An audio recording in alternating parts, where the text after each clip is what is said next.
अथ श्री आदित्यकवचम्। श्रीगणेशाय नमः। ॐ अस्य श्री आदित्यकवच स्तोत्रमहामन्त्रस्य याज्ञवल्क्यो महर्षिः अनुष्टुप जगदीच्छन्दसि घृणीरिति बीजं सूर्य इति शक्तिः आदित्य इति कीलकम् श्रीसूर्यनारायणप्रीत्यर्थे जपे विनियोगः। ध्यानम् उदयाचलमागत्य वेदरूपमनामयं तुष्टावपरया भक्त्या वालखिल्यादिभिर्वृतं देवासुरैः सदा वन्द्यं ग्रहैश्च परिवेष्टितं ध्यायन् स्तुवन् पठन् नाम यः सूर्यकवचं सदा घृणिः पातु शिरोदेशं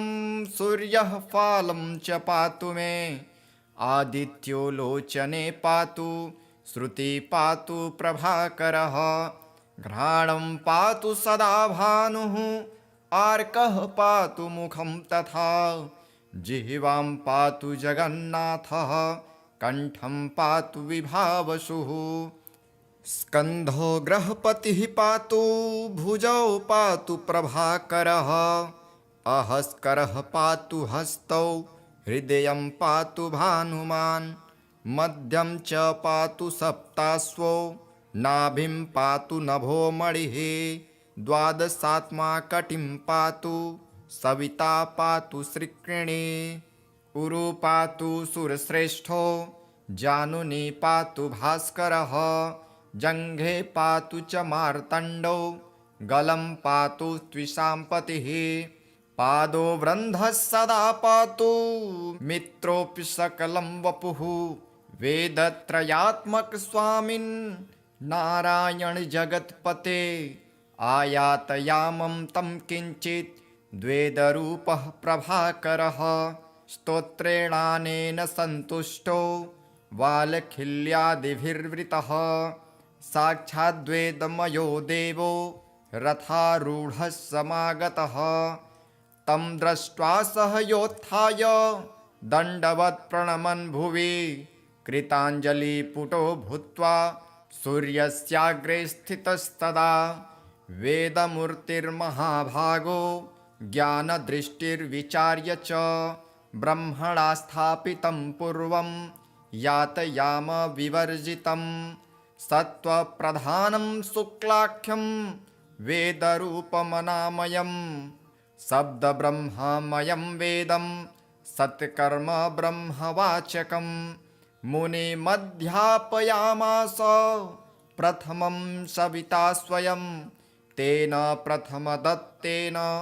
वेदेन परमेश्वरः याज्ञवल्क्यो मुनिश्रेष्ठः कृतकृत्यो भवत्तदा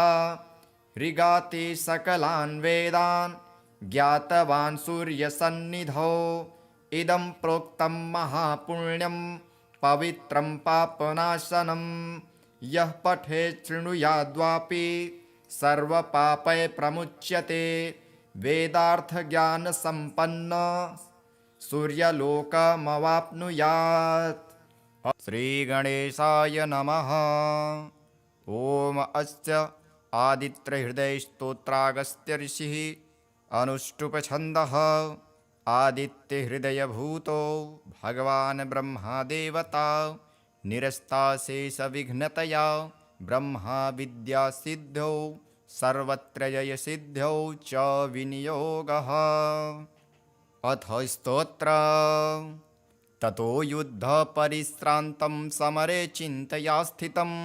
रावणं चाग्रतो दृष्ट्वा युद्धाय समुपस्थितं दैवतश्च समागम्य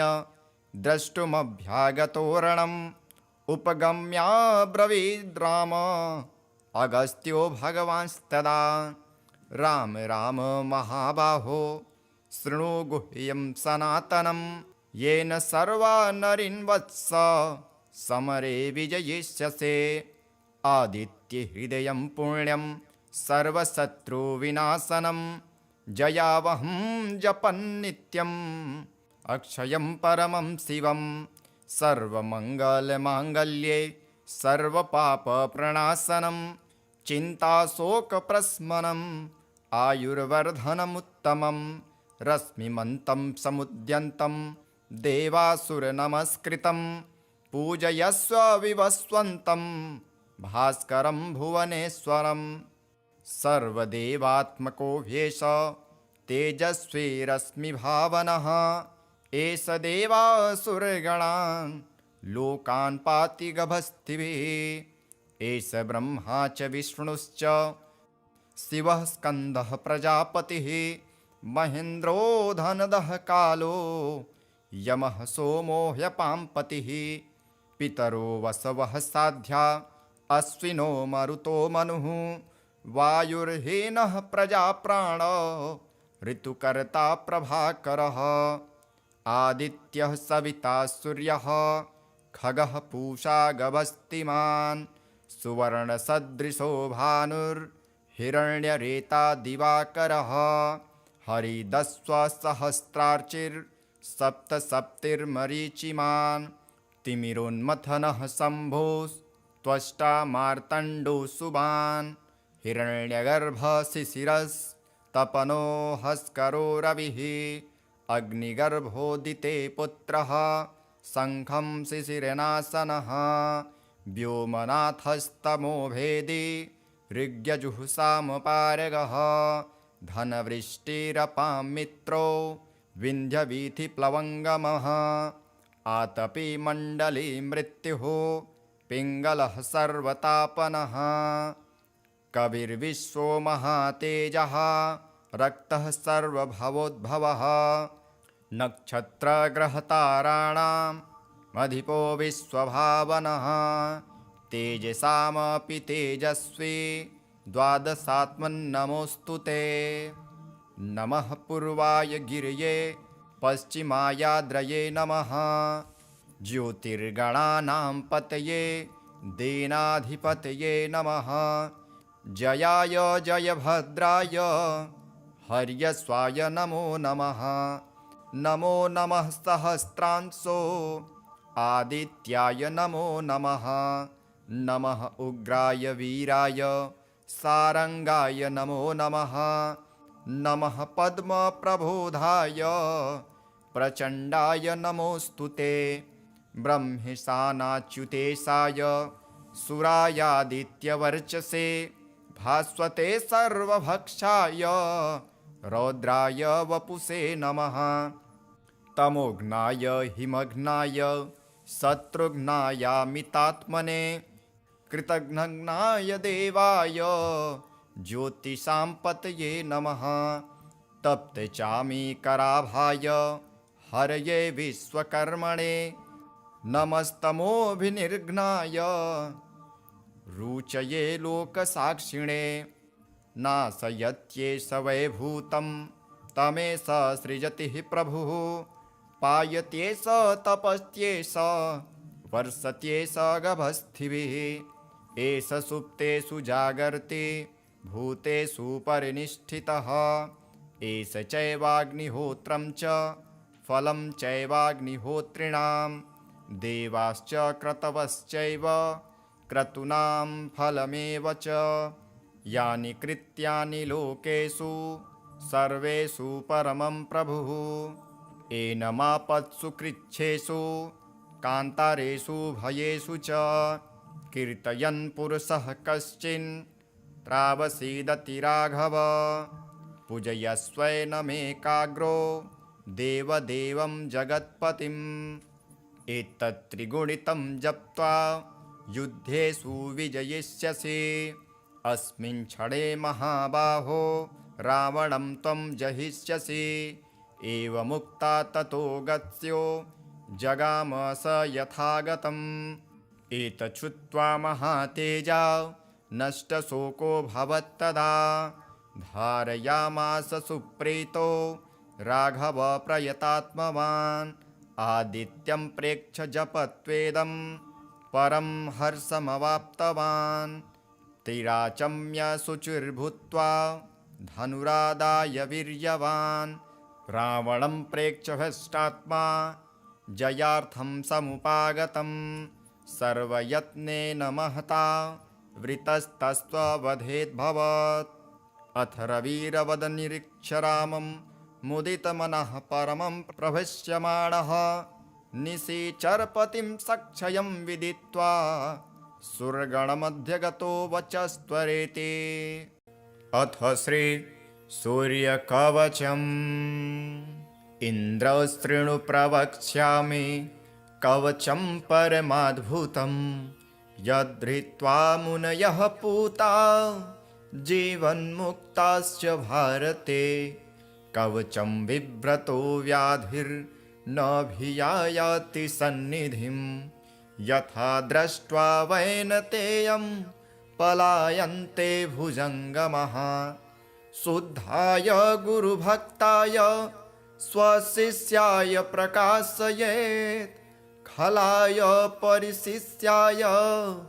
दत्त्वा मृत्युमवाप्नुयात् जगद्विलक्षणस्याय कवचस्य प्रजापतिः ऋषिश्छन्दश्च गायत्री देवो दिनकरः स्वयं व्याधिप्रणाशि सौन्दर्ये विनियोगः प्रकीर्तितः सद्यो रोगहरं सारं सर्वपापप्रणाशनम् ॐ क्लीं ह्रीं श्रीं सूर्याय स्वाहा मे पातु मस्तकम् अष्टादशाक्षरो मन्त्रः कपालं मे सदावतुः ॐ ह्रीं ह्रीं श्रीं श्रीं सूर्याय स्वाहा मे पातु नासिकाम् चक्षुर्मे पातु सूर्यश्च तारकं च विवर्तनः भास्करो मे धरं पातु दन्तान्दीनकरः सदा प्रचण्डः पातु गण्डं मे मार्ताण्डः कर्णमेव च महिरश्च सदा स्कन्धे जङ्घे पूषा सदावतु वक्षः पातु रविः सस्वन् नाभिं सूर्यः स्वयं सदा कङ्कालं मे सदा पातु सर्वदेव नमस्कृतः कर्णौ पातु सदा वृन्धः पातु पादौ प्रभाकरः विभाकरो मे सर्वाङ्ग पातु सन्ततमीश्वरः इति ते कथितं वत्स कवचं सुमनोहरं जगद्विलक्षणं नाम त्रिजगत्सु सुदुर्लभं पुरदत्तं च मनवे पुलस्येन तु पुष्करे मया दत्तं च तुभ्यं तस्मै कस्मै न देहि भो व्याधितो मुच्यसे त्वं च कवचस्य प्रसादतः भवान् रोगी श्रीमांश्च भविष्यति न संशयः लक्षवर्ष हविष्येण यत्फलं लभते नरः तत्फलं लभते नूनं कवचस्यास्य धारणात् इदं कवचं अज्ञात्वा यो मूढो भास्करं जयेत् दशलक्ष प्रजप्तोऽपि मन्त्रसिद्धिर्न जायते इति श्री ब्रह्मवैवर्तपुराणे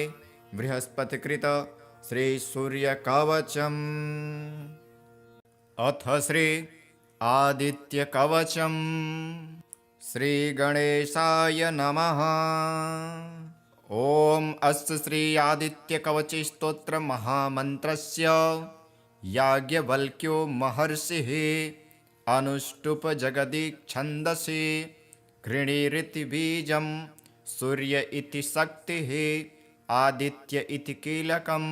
श्री सूर्यनारायण प्रीत्यर्थे जपे विनियोगः। ध्यानम् उदयाचलमागत्य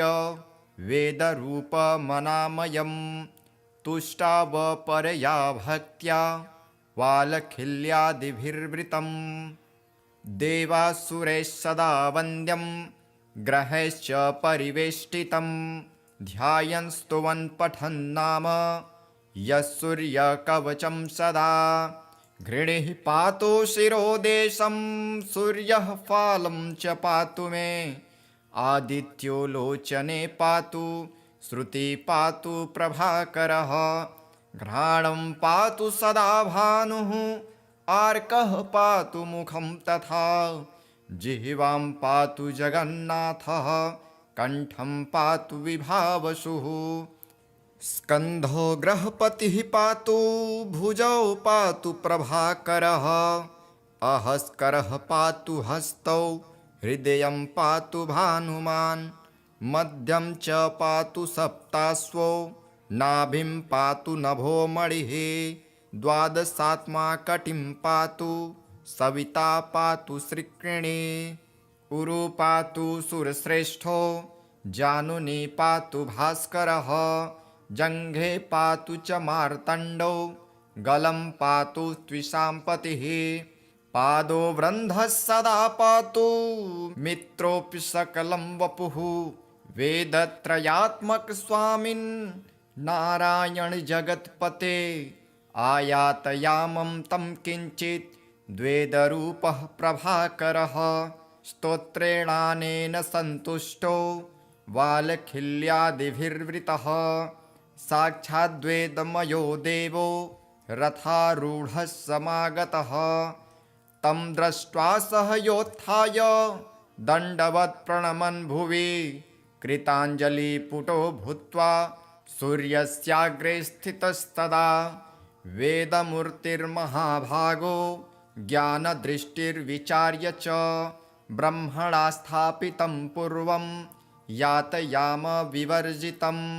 सत्त्वप्रधानं शुक्लाख्यं वेदरूपमनामयं शब्दब्रह्ममयं वेदं सत्कर्म ब्रह्मवाचकं मुनिमध्यापयामास प्रथमं सविता स्वयं तेन प्रथमदत्तेन वेदेन परमेश्वरः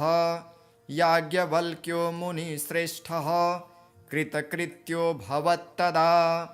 ऋगाति सकलान् वेदान् ज्ञातवान् सूर्यसन्निधौ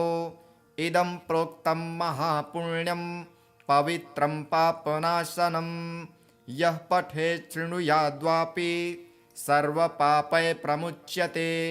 वेदार्थज्ञानसम्पन्न सूर्यलोकमवाप्नुयात् श्रीगणेशाय नमः। ॐ अस्य आदित्यहृदयस्तोत्रागस्त्य ऋषिः अनुष्टुप्छन्दः आदित्यहृदयभूतो भगवान् ब्रह्मादेवता निरस्ताशेषविघ्नतया ब्रह्मा विद्यासिद्ध्यौ सर्वत्र जयसिद्ध्यौ च विनियोगः। अथ स्तोत्र ततो युद्धपरिश्रान्तं समरे चिन्तया स्थितं रावणं चाग्रतो दृष्ट्वा युद्धाय समुपस्थितं दैवतश्च समागम्य द्रष्टुमभ्यागतोरणम् उपगम्याब्रवीद् राम अगस्त्यो भगवांस्तदा राम राम महाबाहो शृणु गुह्यं सनातनं येन सर्वा नरीन् वत्स समरे विजयिष्यसे आदित्यहृदयं पुण्यं सर्वशत्रुविनाशनं जयावहं जपन्नित्यम् अक्षयं परमं शिवं सर्वमङ्गलमाङ्गल्ये सर्वपापप्रणाशनं चिन्ताशोकप्रशमनम् आयुर्वर्धनमुत्तमं रश्मिमन्तं समुद्यन्तं देवासुरनमस्कृतं पूजयस्व विवस्वन्तं भास्करं भुवनेश्वरं सर्वदेवात्मको ह्येष तेजस्वी रश्मिभावनः एष देवासुरगणान् लोकान् पाति गभस्तिभिः एष ब्रह्मा च विष्णुश्च शिवः स्कन्दः प्रजापतिः महेन्द्रो धनदः कालो यमः सोमो ह्यपाम्पतिः पितरो वसवः साध्या अश्विनो मरुतो मनुः वायुर्हीनः प्रजाप्राण ऋतुकर्ता प्रभाकरः आदित्यः सविता सूर्यः खगः पूषा गभस्तिमान् सुवर्णसदृशो भानुर्हिरण्यरेता दिवाकरः हरिदस्वसहस्रार्चिर्सप्तसप्तिर्मरीचिमान् तिमिरोन्मथनः शम्भोस्त्वष्टा मार्तण्डो सुबान् हिरण्यगर्भशिशिरस्तपनो हस्करो रविः अग्निगर्भोदिते पुत्रः शङ्खं शिशिरनाशनः व्योमनाथस्तमो भेदी ऋग्यजुःसामपारगः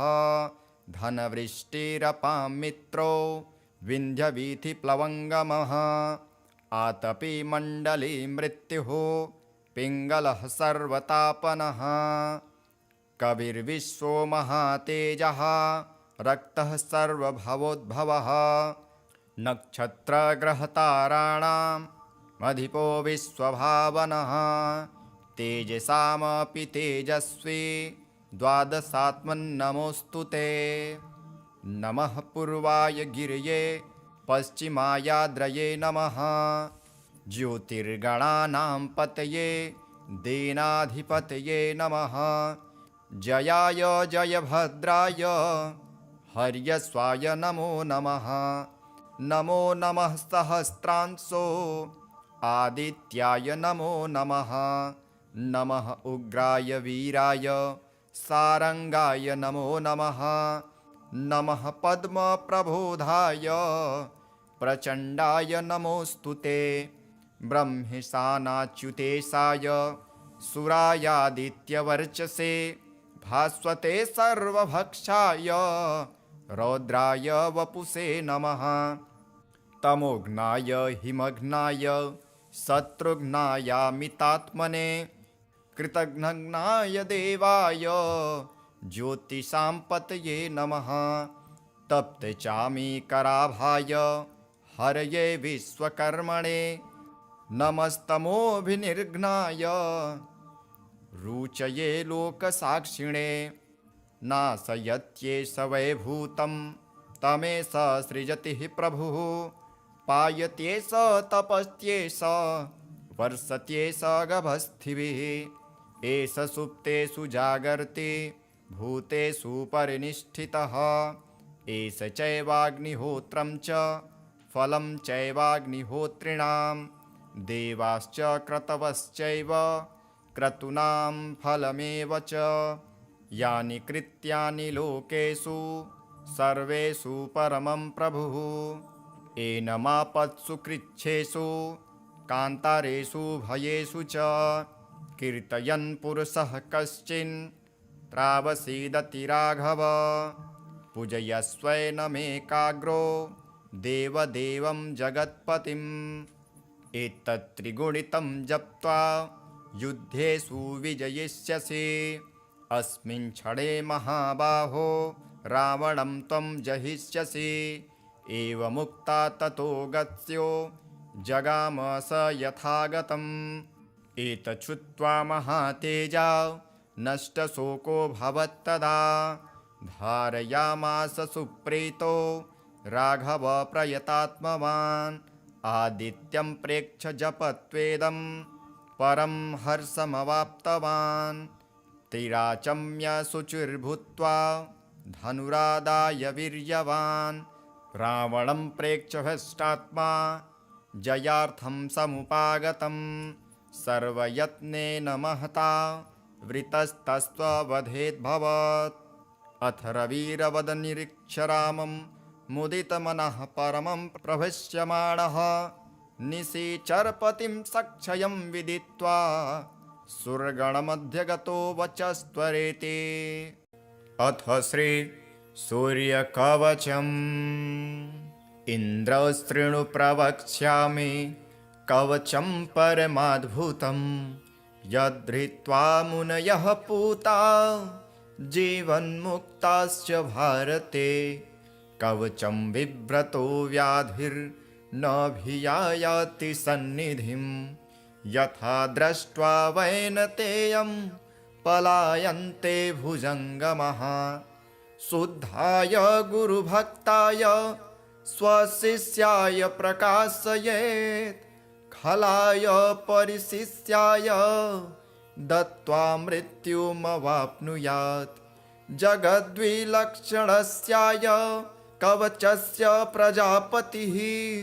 ऋषिश्छन्दश्च गायत्री देवो दिनकरः स्वयं। व्याधिप्रणाशि सौन्दर्ये विनियोगः प्रकृतितः।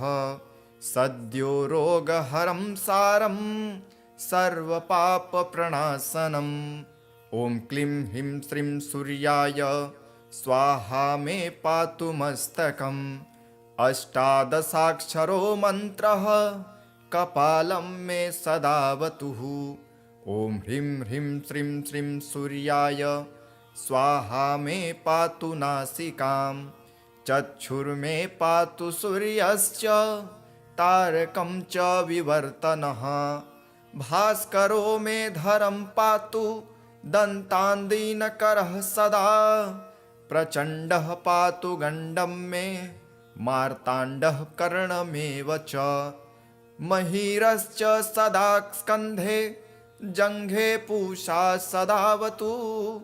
वक्षः पातु रविः सस्वन् नाभिं सूर्यः स्वयं सदा।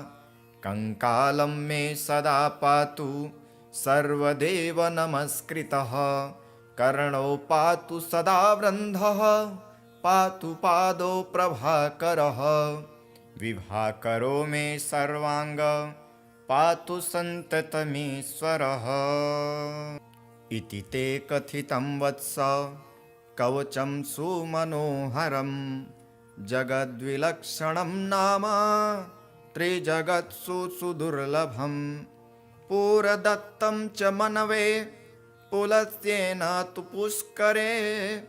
मया दत्तं च तुभ्यं तस्मै कस्मै न देहि भोः। व्याधितो मुच्यसे त्वं च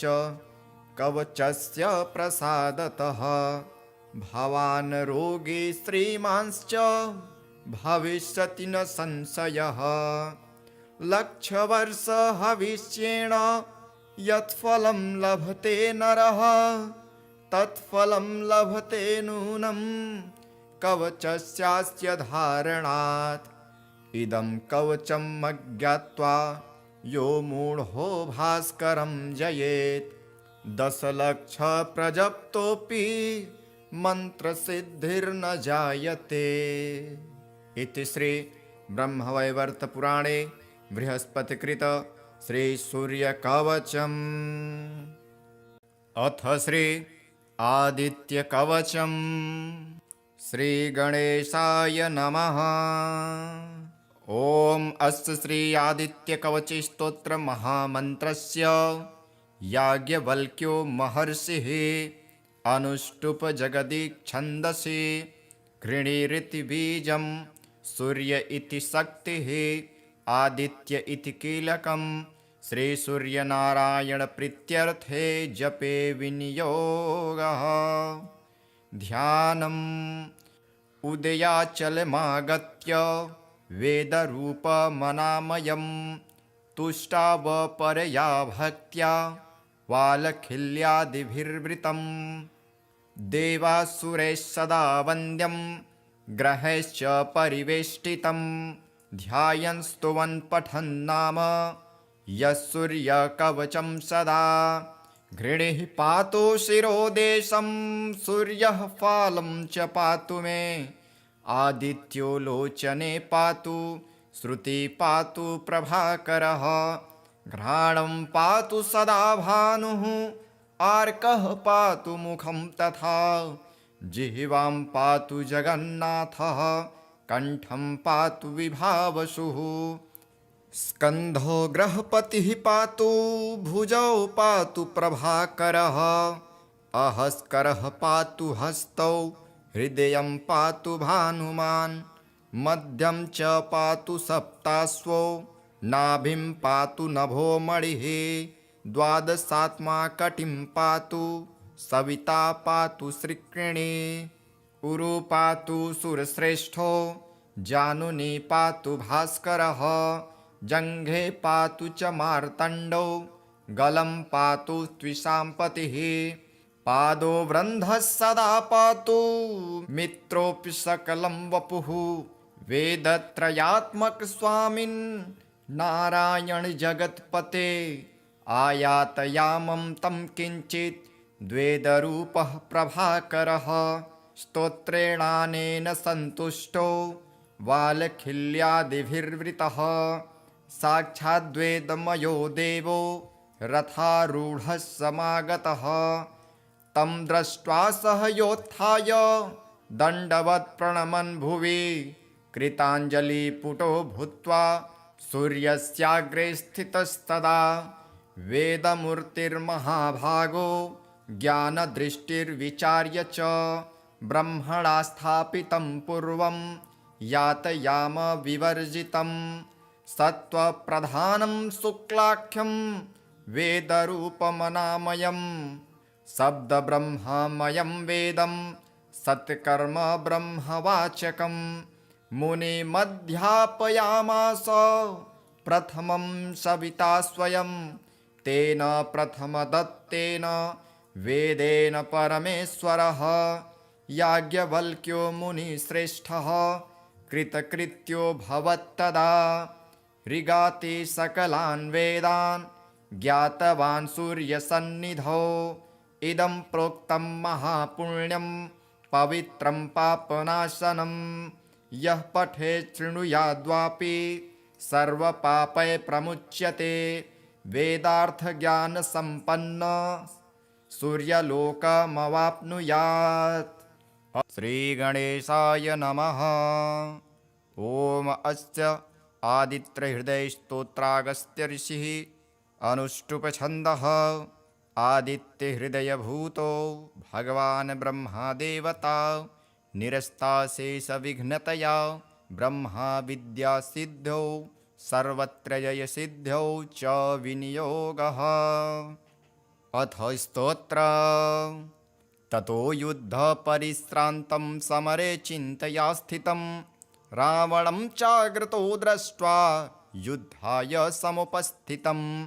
दैवतश्च समागम्य द्रष्टुमभ्यागतोरणम् उपगम्याब्रवीद् राम अगस्त्यो भगवांस्तदा राम राम महाबाहो शृणु गुह्यं सनातनं येन सर्वा नरीन् वत्स समरे विजयिष्यसे आदित्यहृदयं पुण्यं सर्वशत्रुविनाशनं जयावहं जपन्नित्यम् अक्षयं परमं शिवं सर्वमङ्गलमाङ्गल्ये सर्वपापप्रणाशनं चिन्ताशोकप्रशमनम् आयुर्वर्धनमुत्तमं रश्मिमन्तं समुद्यन्तं देवासुरनमस्कृतं पूजयस्व विवस्वन्तं भास्करं भुवनेश्वरं सर्वदेवात्मको ह्येष तेजस्वी रश्मिभावनः एष देवासुरगणान् लोकान् पाति गभस्तिभिः एष ब्रह्मा च विष्णुश्च शिवः स्कन्दः प्रजापतिः महेन्द्रो धनदः कालो यमः सोमो ह्यपाम्पतिः पितरो वसवः साध्या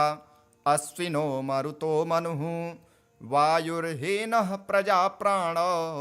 ऋतुकर्ता प्रभाकरः आदित्यः सविता सूर्यः खगः पूषा गभस्तिमान् सुवर्णसदृशो भानुर्हिरण्यरेता दिवाकरः हरिदस्वसहस्रार्चिर्सप्तसप्तिर्मरीचिमान् तिमिरोन्मथनः शम्भोस्त्वष्टा मार्तण्डो सुबान् हिरण्यगर्भशिशिरस्तपनो हस्करो रविः अग्निगर्भोदिते पुत्रः शङ्खं शिशिरनाशनः व्योमनाथस्तमो भेदी ऋग्यजुःसामपारगः धनवृष्टिरपां मित्रो विन्ध्यवीथिप्लवङ्गमः आतपीमण्डली मृत्युः पिङ्गलः सर्वतापनः कविर्विश्वो महातेजः रक्तः सर्वभवोद्भवः नक्षत्रग्रहताराणाम् अधिपो विश्वभावनः तेजसामपि तेजस्वी द्वादशात्मन्नमोऽस्तु ते। नमः पूर्वाय गिरये पश्चिमायाद्रये नमः ज्योतिर्गणानां पतये दीनाधिपतये नमः जयाय जयभद्राय हर्यस्वाय नमो नमः। नमो नमः सहस्रांशो आदित्याय नमो नमः। नमः उग्राय वीराय सारंगाय नमो नमः। नमः पद्मप्रबोधाय प्रचण्डाय नमोऽस्तु ते। ब्रह्मेशानाच्युतेशाय सुरायादित्यवर्चसे भास्वते सर्वभक्षाय रौद्राय वपुषे नमः। तमोघ्नाय हिमघ्नाय शत्रुघ्नायामितात्मने कृतघ्नाय देवाय ज्योतिषां पतये नमः। तप्तचामीकराभाय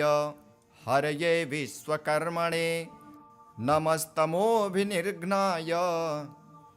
रुचये लोकसाक्षिणे नाशयत्येष वैभूतं तमेष सृजति प्रभुः पायत्येष तपस्त्येष वर्षत्येष गभस्थिभिः एष सुप्तेषु जागर्ति भूतेषु परिनिष्ठितः एष चैवाग्निहोत्रं च फलं चैवाग्निहोत्रिणां देवाश्च क्रतवश्चैव क्रतूनां फलमेव च यानि कृत्यानि लोकेषु सर्वेषु परमं प्रभुः एनमापत्सु कृच्छ्रेषु कान्तारेषु भयेषु च कीर्तयन् पुरुषः कश्चिन् त्रावसीदति राघव पूजयस्वैनमेकाग्रो देवदेवं जगत्पतिम् एतत्त्रिगुणितं जप्त्वा युद्धेषु विजयिष्यसि अस्मिन् क्षणे महाबाहो रावणं त्वं जहिष्यसि एवमुक्ता ततो गत्स्यो जगाम स यथागतम् एतच्छ्रुत्वा महातेजा नष्टशोको भवत्तदा धारयामास सुप्रीतो राघव प्रयतात्मवान् आदित्यं प्रेक्ष्य जपत्वेदं परं हर्षमवाप्तवान् तिराचम्य शुचिर्भूत्वा धनुरादाय वीर्यवान् रावणं प्रेक्ष्य हष्टात्मा जयार्थं समुपागतं सर्वयत्नेन महता वृतस्तस्त्ववधेद्भवत् अथ रविरवदनिरीक्ष्य रामं मुदितमनः परमं प्रभष्यमाणः निशिचरपतिं सक्षयं विदित्वा सुरगणमध्यगतो वचस्त्वरेति। अथ श्री सूर्यकवचम् इन्द्रशृणु प्रवक्ष्यामि कवचं परमाद्भुतं यद्धृत्वा मुनयः पूता जीवन्मुक्ताश्च भारते कवचं बिभ्रतो व्याधिर्नभियायाति सन्निधिं यथा दृष्ट्वा वैनतेयं पलायन्ते भुजङ्गमः शुद्धाय गुरुभक्ताय स्वशिष्याय प्रकाशयेत् खलाय परिशिष्याय दत्त्वा मृत्युमवाप्नुयात् जगद्विलक्षणस्याय कवचस्य प्रजापतिः ऋषिश्छन्दश्च गायत्री देवो दिनकरः स्वयं व्याधिप्रणाशि सौन्दर्ये विनियोगः प्रकीर्तितः सद्यो रोगहरं सारं सर्वपापप्रणाशनम् ॐ क्लीं ह्रीं श्रीं सूर्याय स्वाहा मे पातु मस्तकम् अष्टादशाक्षरो मन्त्रः कपालं मे सदावतुः ॐ ह्रीं ह्रीं श्रीं श्रीं सूर्याय स्वाहा मे पातु नासिकाम् चक्षुर्मे पातु सूर्यश्च तारकं च विवर्तनः भास्करो मे धरं पातु दन्तान्दीनकरः सदा प्रचण्डः पातु गण्डं मे मार्ताण्डः कर्णमेव च महीरश्च सदा स्कन्धे जङ्घे पूषा सदावतु वक्षः पातु रविः सस्वन् नाभिं सूर्यः स्वयं सदा कङ्कालं मे सदा पातु सर्वदेव नमस्कृतः कर्णौ पातु सदा वृन्धः पातु पादौ प्रभाकरः विभाकरो मे सर्वाङ्ग पातु सन्ततमीश्वरः इति ते कथितं वत्स कवचं सुमनोहरं जगद्विलक्षणं नाम त्रिजगत्सु सुदुर्लभं पुरदत्तं च मनवे पुलस्त्येन तु पुष्करे मया दत्तं च तुभ्यं तस्मै कस्मै न देहि भो व्याधितो मुच्यसे त्वं च कवचस्य प्रसादतः भवान् रोगी श्रीमांश्च भविष्यति न संशयः लक्षवर्ष हविष्येण यत्फलं लभते नरः तत्फलं लभते नूनं कवचस्यास्य धारणात् इदं कवचं अज्ञात्वा यो मूढो भास्करं जयेत् 10 लक्ष प्रजप्तोऽपि मन्त्रसिद्धिर्न जायते। इति श्री ब्रह्मवैवर्तपुराणे बृहस्पतिकृत श्री सूर्यकवचम्। अथ श्री आदित्यकवचम्। श्री गणेशाय नमः। ओम अस्य श्री आदित्यकवच स्तोत्र महामन्त्रस्य याज्ञवल्क्यो महर्षिः अनुष्टुप जगदीच्छन्दसि गृणीरिति बीजं सूर्य इति शक्तिः आदित्य इति कीलकं श्री सूर्यनारायण प्रीत्यर्थे जपे विनियोगः। ध्यानम् उदयाचलमागत्य वेदरूपमनामयं तुष्टावपरया भक्त्या वालखिल्यादिभिर्वृतं देवासुरैः सदा वन्द्यं ग्रहैश्च परिवेष्टितं ध्यायन् स्तुवन् पठन् नाम यः सूर्यकवचं सदा घृणिः पातु शिरोदेशं सूर्यः फालं च पातु मे आदित्यो लोचने पातु श्रुति पातु प्रभाकरः घ्राणं पातु सदा भानुः आर्कः पातु मुखं तथा जिह्वां पातु जगन्नाथः कण्ठं पातु विभावसुः स्कन्धो ग्रहपतिः पातु भुजौ पातु प्रभाकरः अहस्करः पातु हस्तौ हृदयं पातु भानुमान् मध्यं च पातु सप्ताश्वो नाभिं पातु नभो मणिः द्वादशात्मा कटिं पातु सविता पातु श्रिक्रिणी उरु पातु सुरश्रेष्ठो जानुनी पातु भास्करः जङ्घे पातु च मार्तण्डो गलं पातु त्विषाम्पतिः पादो वृन्धः सदा पातु मित्रोऽपि सकलं वपुः वेदत्रयात्मक स्वामिन् नारायण जगत्पते आयातयामं तं किञ्चित् द्वेदरूपः प्रभाकरः स्तोत्रेणानेन सन्तुष्टो वालखिल्यादिभिर्वृतः साक्षाद्वेदमयो देवो रथारूढः समागतः तं दृष्ट्वा सह योत्थाय दण्डवत् प्रणमन् भुवि कृताञ्जलिपुटो भूत्वा सूर्यस्याग्रे स्थितस्तदा वेदमूर्तिर्महाभागो ज्ञानदृष्टिर्विचार्य च ब्रह्मणा स्थापितं पूर्वं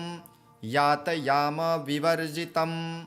सत्त्वप्रधानं शुक्लाख्यं वेदरूपमनामयं शब्दब्रह्ममयं वेदं सत्कर्म ब्रह्मवाचकं मुनिमध्यापयामास प्रथमं सविता स्वयं तेन प्रथमदत्तेन वेदेन परमेश्वरः याज्ञवल्क्यो मुनिश्रेष्ठः कृतकृत्यो भवत्तदा ऋगाति सकलान् वेदान् ज्ञातवान् सूर्यसन्निधौ इदं प्रोक्तं महापुण्यं पवित्रं पापनाशनं यः पठेत् शृणुयाद्वापि सर्वपापै प्रमुच्यते वेदार्थज्ञानसम्पन्न सूर्यलोकमवाप्नुयात्। श्रीगणेशाय नमः। ॐ अस्य आदित्यहृदयस्तोत्रागस्त्य ऋषिः अनुष्टुप्छन्दः आदित्यहृदयभूतो भगवान् ब्रह्मादेवता निरस्ताशेषविघ्नतया ब्रह्मा विद्यासिद्ध्यौ सर्वत्र जयसिद्ध्यौ च विनियोगः। अथ स्तोत्र ततो युद्धपरिश्रान्तं समरे चिन्तया स्थितं रावणं चाग्रतो दृष्ट्वा युद्धाय समुपस्थितं दैवतश्च समागम्य द्रष्टुमभ्यागतोरणम् उपगम्याब्रवीद् राम अगस्त्यो भगवांस्तदा राम राम महाबाहो शृणु गुह्यं सनातनं येन सर्वा नरीन् वत्स समरे विजयिष्यसे आदित्यहृदयं पुण्यं सर्वशत्रुविनाशनं जयावहं जपन्नित्यम् अक्षयं परमं शिवं सर्वमङ्गलमाङ्गल्ये सर्वपापप्रणाशनं चिन्ताशोकप्रशमनम् आयुर्वर्धनमुत्तमं रश्मिमन्तं समुद्यन्तं देवासुरनमस्कृतं पूजयस्व विवस्वन्तं भास्करं भुवनेश्वरं सर्वदेवात्मको ह्येष तेजस्वी रश्मिभावनः एष देवासुरगणान् लोकान् पाति गभस्तिभिः एष ब्रह्मा च विष्णुश्च शिवः स्कन्दः प्रजापतिः महेन्द्रो धनदः कालो यमः सोमो ह्यपाम्पतिः पितरो वसवः साध्या अश्विनो मरुतो मनुः वायुर्हीनः प्रजाप्राण ऋतुकर्ता प्रभाकरः आदित्यः सविता सूर्यः खगः पूषा गभस्तिमान् सुवर्णसदृशो भानुर्हिरण्यरेता दिवाकरः हरिदस्वसहस्रार्चिर्सप्तसप्तिर्मरीचिमान् तिमिरोन्मथनः शम्भोस्त्वष्टा मार्तण्डो सुबान् हिरण्यगर्भशिशिरस्तपनो हस्करो रविः अग्निगर्भोदिते पुत्रः शङ्खं शिशिरनाशनः व्योमनाथस्तमो भेदी ऋग्यजुःसामपारगः धनवृष्टिरपां मित्रो विन्ध्यवीथिप्लवङ्गमः आतपी मण्डली मृत्युः पिङ्गलः सर्वतापनः कविर्विश्वो महातेजः रक्तः सर्वभवोद्भवः नक्षत्रग्रहताराणाम् अधिपो विश्वभावनः तेजसामपि तेजस्वी द्वादशात्मन्नमोऽस्तु ते नमः पूर्वाय गिरये पश्चिमायाद्रये नमः ज्योतिर्गणानां पतये दीनाधिपतये नमः जयाय जयभद्राय हर्यस्वाय नमो नमः नमो नमः सहस्रांशो आदित्याय नमो नमः नमः उग्राय वीराय सारंगाय नमो नमः नमः पद्मप्रबोधाय प्रचण्डाय नमोऽस्तु ते ब्रह्मेशानाच्युतेशाय सुरायादित्यवर्चसे भास्वते सर्वभक्षाय रौद्राय वपुषे नमः तमोघ्नाय हिमघ्नाय शत्रुघ्नायामितात्मने कृतघ्नाय देवाय ज्योतिषां पतये नमः तप्तचामीकराभाय हरये विश्वकर्मणे नमस्तमोभिनिर्घ्नाय रुचये लोकसाक्षिणे नाशयत्येष वैभूतं तमेष सृजति प्रभुः पायत्येष तपस्त्येष वर्षत्येष गभस्थिभिः एष सुप्तेषु जागर्ति भूतेषु परिनिष्ठितः एष चैवाग्निहोत्रं च फलं चैवाग्निहोत्रिणां देवाश्च क्रतवश्चैव क्रतूनां फलमेव च यानि कृत्यानि लोकेषु सर्वेषु परमं प्रभुः एनमापत्सु कृच्छ्रेषु कान्तारेषु भयेषु च कीर्तयन् पुरुषः कश्चिन् त्रावसीदति राघव पूजयस्वैनमेकाग्रो देवदेवं जगत्पतिम् एतत्त्रिगुणितं जप्त्वा युद्धेषु विजयिष्यसि अस्मिन् क्षणे महाबाहो रावणं त्वं जहिष्यसि एवमुक्ता ततो गत्स्यो जगाम स यथागतम् एतच्छ्रुत्वा महातेजा नष्टशोको भवत्तदा धारयामास सुप्रीतो राघव प्रयतात्मवान् आदित्यं प्रेक्ष्य जपत्वेदं परं हर्षमवाप्तवान् तिराचम्य शुचिर्भूत्वा धनुरादाय वीर्यवान् रावणं प्रेक्ष्य हष्टात्मा जयार्थं समुपागतं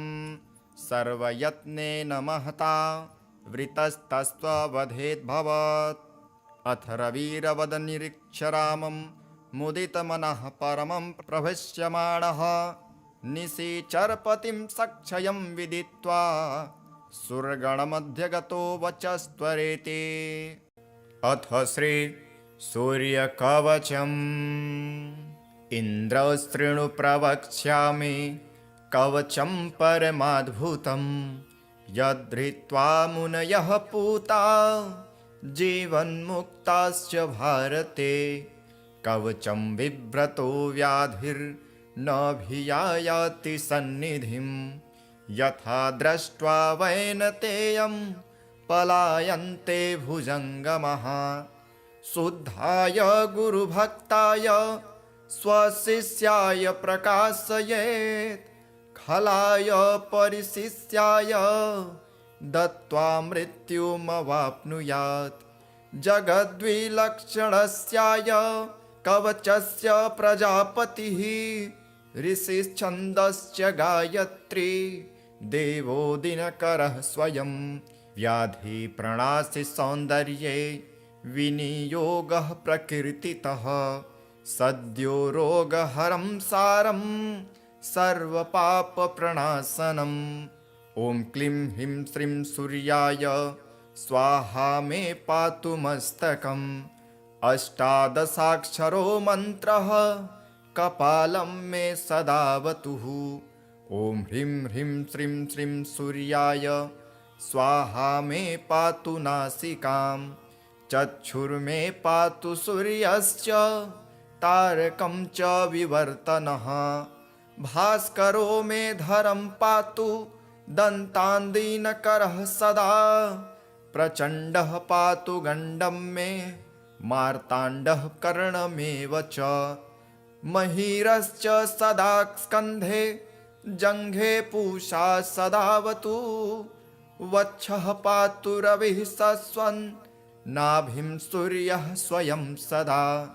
कङ्कालं मे सदा पातु सर्वदेव नमस्कृतः कर्णौ पातु सदा वृन्धः पातु पादौ प्रभाकरः विभाकरो मे सर्वाङ्ग पातु सन्ततमीश्वरः इति ते कथितं वत्स कवचं सुमनोहरं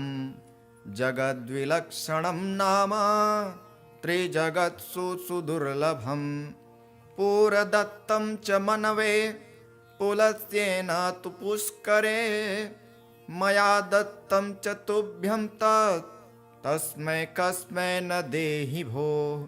व्याधितो मुच्यसे त्वं च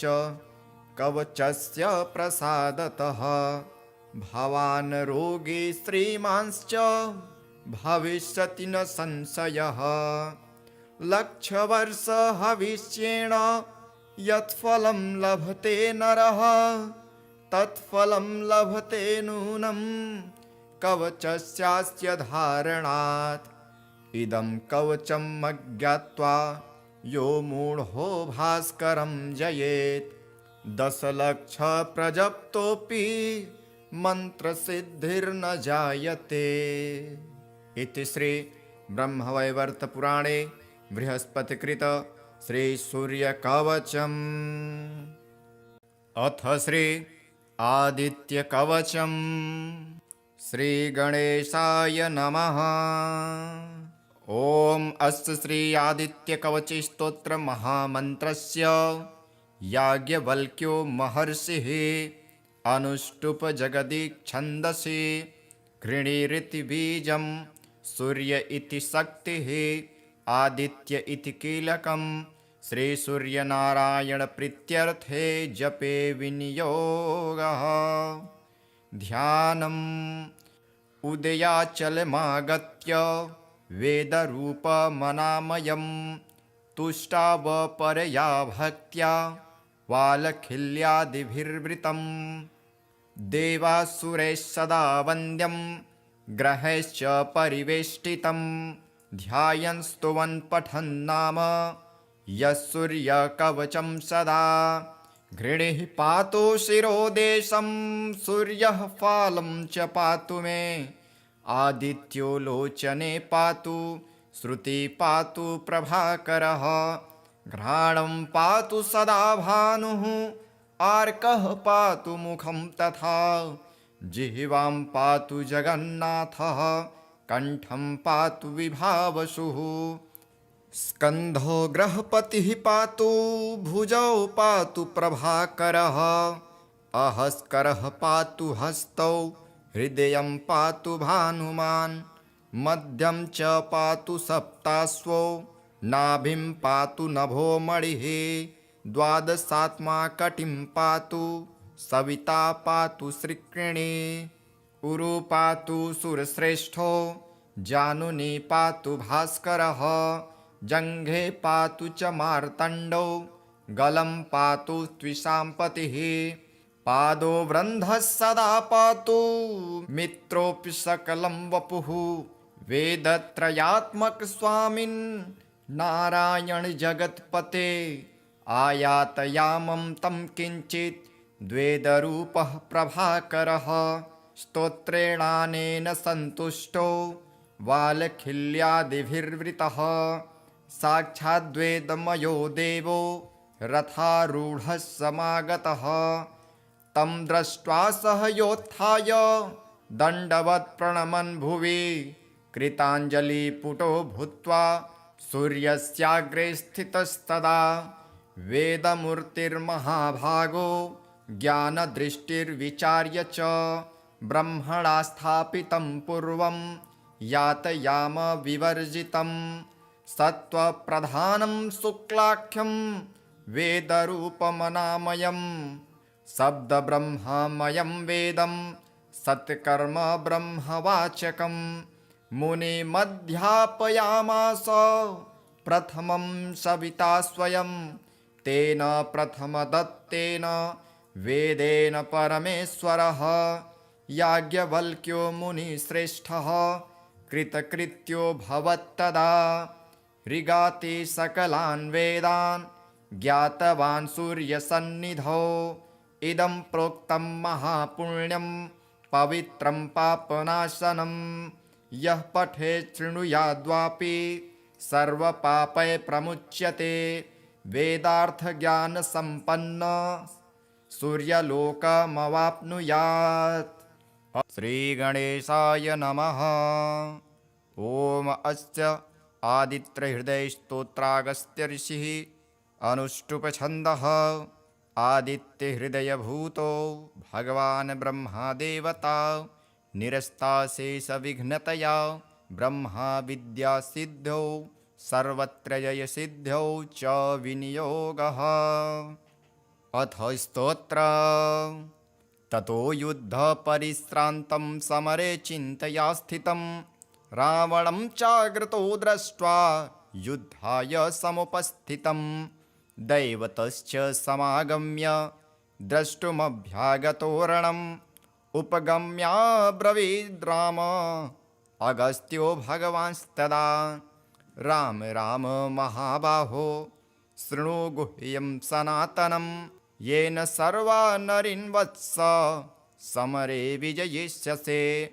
आदित्यहृदयं पुण्यं सर्वशत्रुविनाशनं जयावहं जपन्नित्यम् अक्षयं परमं शिवं सर्वमङ्गलमाङ्गल्ये सर्वपापप्रणाशनं चिन्ताशोकप्रशमनम् आयुर्वर्धनमुत्तमं रश्मिमन्तं समुद्यन्तं देवासुरनमस्कृतं पूजयस्व विवस्वन्तं भास्करं भुवनेश्वरं सर्वदेवात्मको ह्येष तेजस्वी रश्मिभावनः एष देवासुरगणान् लोकान् पाति गभस्तिभिः एष ब्रह्मा च विष्णुश्च शिवः स्कन्दः प्रजापतिः महेन्द्रो धनदः कालो यमः सोमो ह्यपाम्पतिः पितरो वसवः साध्या अश्विनो मरुतो मनुः वायुर्हेनः प्रजाप्राण ऋतुकर्ता प्रभाकरः आदित्यः सविता सूर्यः खगः पूषा गभस्तिमान् सुवर्णसदृशो भानुर्हिरण्यरेता दिवाकरः हरिदस्वसहस्रार्चिर्सप्तसप्तिर्मरीचिमान् तिमिरोन्मथनः शम्भोस्त्वष्टा मार्तण्डो सुबान् हिरण्यगर्भशिशिरस्तपनो हस्करो रविः अग्निगर्भोदिते पुत्रः शङ्खं शिशिरनाशनः व्योमनाथस्तमो भेदी ऋग्यजुःसामपारगः धनवृष्टिरपां मित्रो विन्ध्यवीथिप्लवङ्गमः आतपी मण्डली मृत्युः पिङ्गलः सर्वतापनः कविर्विश्वो महातेजः रक्तः सर्वभवोद्भवः नक्षत्रग्रहताराणाम् अधिपो विश्वभावनः तेजसामपि तेजस्वी द्वादशात्मन्नमोऽस्तु ते नमः पूर्वाय गिरये पश्चिमायाद्रये नमः ज्योतिर्गणानां पतये दीनाधिपतये नमः जयाय जयभद्राय हर्यस्वाय नमो नमः नमो नमः सहस्रांशो आदित्याय नमो नमः नमः उग्राय वीराय सारंगाय नमो नमः नमः पद्मप्रबोधाय प्रचण्डाय नमोऽस्तु ते ब्रह्मेशानाच्युतेशाय सुरायादित्यवर्चसे भास्वते सर्वभक्षाय रौद्राय वपुषे नमः तमोघ्नाय हिमघ्नाय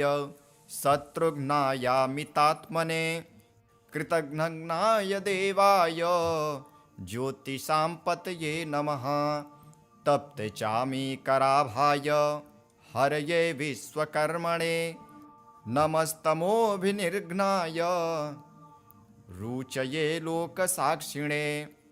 नाशयत्येष वैभूतं तमेष सृजति प्रभुः पायत्येष तपस्त्येष वर्षत्येष गभस्थिभिः एष सुप्तेषु जागर्ति भूतेषु परिनिष्ठितः एष चैवाग्निहोत्रं च फलं चैवाग्निहोत्रिणां देवाश्च क्रतवश्चैव क्रतूनां फलमेव च यानि कृत्यानि लोकेषु सर्वेषु परमं प्रभुः एनमापत्सु कृच्छ्रेषु कान्तारेषु भयेषु च कीर्तयन् पुरुषः कश्चिन् त्रावसीदति राघव पूजयस्वैनमेकाग्रो देवदेवं जगत्पतिम् एतत्त्रिगुणितं जप्त्वा युद्धेषु विजयिष्यसि अस्मिन् क्षणे महाबाहो रावणं त्वं जहिष्यसि एवमुक्ता ततो गत्स्यो जगाम स यथागतम् एतच्छ्रुत्वा महातेजा नष्टशोको भवत्तदा धारयामास सुप्रीतो राघव प्रयतात्मवान् आदित्यं प्रेक्ष्य जपत्वेदं परं हर्षमवाप्तवान् तिराचम्य शुचिर्भूत्वा धनुरादाय वीर्यवान् रावणं प्रेक्ष्य हष्टात्मा जयार्थं समुपागतं सर्वयत्नेन महता वृतस्तस्त्ववधेद्भवत् अथ रविरवदनिरीक्ष्य रामं मुदितमनः परमं प्रभष्यमाणः निशिचरपतिं सक्षयं विदित्वा सुरगणमध्यगतो वचस्त्वरेति अथ श्री सूर्यकवचम् इन्द्रस्तृणु प्रवक्ष्यामि कवचं परमाद्भुतं यद्धृत्वा मुनयः पूता जीवन्मुक्ताश्च भारते कवचं बिभ्रतो व्याधिर्नभियायाति सन्निधिं यथा दृष्ट्वा वैनतेयं पलायन्ते भुजङ्गमः शुद्धाय गुरुभक्ताय स्वशिष्याय प्रकाशयेत् खलाय परिशिष्याय दत्त्वा मृत्युमवाप्नुयात् जगद्विलक्षणस्याय कवचस्य प्रजापतिः ऋषिश्छन्दश्च गायत्री देवो दिनकरः स्वयं व्याधिप्रणाशि सौन्दर्ये